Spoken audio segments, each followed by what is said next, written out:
As we're going down the list of settings for your ad, we're going to get to locations and languages. Languages are simple. You don't want to do all languages. Even though people who speak other languages might speak your language, you probably want to target people who speak your language well, because they're going to be more likely to engage with your product and watch your ad without problems. So you want to choose English in my case. That's easy enough. No brainer, really. Locations are much more complex, because if you have a digital product versus if you have a local product, there's a lot of considerations. So if you need to sell, also there's a different consideration versus whether you need to just get cheap views. If you want to get cheap views, which if you're selling a product, you don't. You actually want to get to your buyers. And your buyers are more likely going to be in affluent areas. As an example, let's say you did want to get more views. Then you would target third world countries, let's say, which no one else advertises to. So you would drive up the views on your videos pretty quickly. They're not going to buy anything, but it's going to make your video more popular in YouTube, and it's going to look like it's a more popular video to other viewers. But that's just for a little bit of a branding thing. If you want to actually sell, you want to choose affluent areas.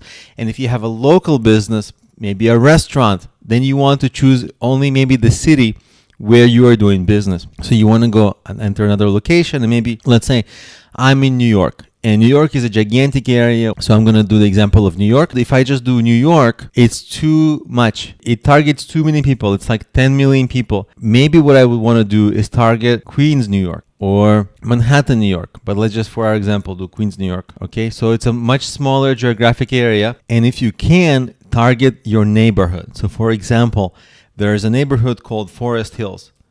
And if I go Forest Hills, that's the neighborhood. Okay.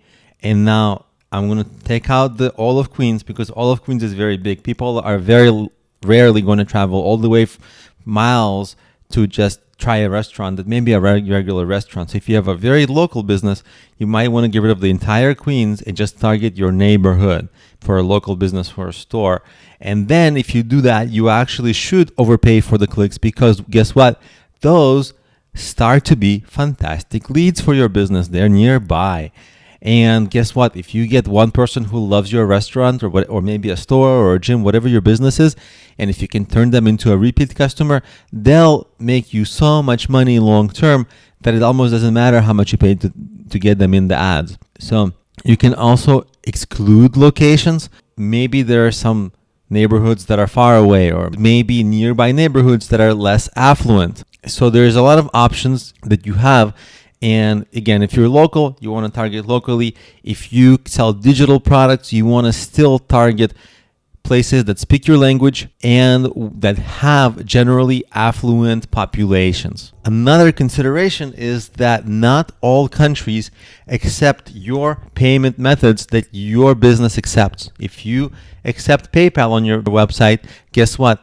There's about 30 or 50 countries that don't have PayPal working, so they couldn't buy even if they want to. If you have a certain credit card that people can enter, and that's the only way to pay, there's a lot of countries that can't. So make sure that you exclude those countries that cannot pay via the methods that you accept on your site.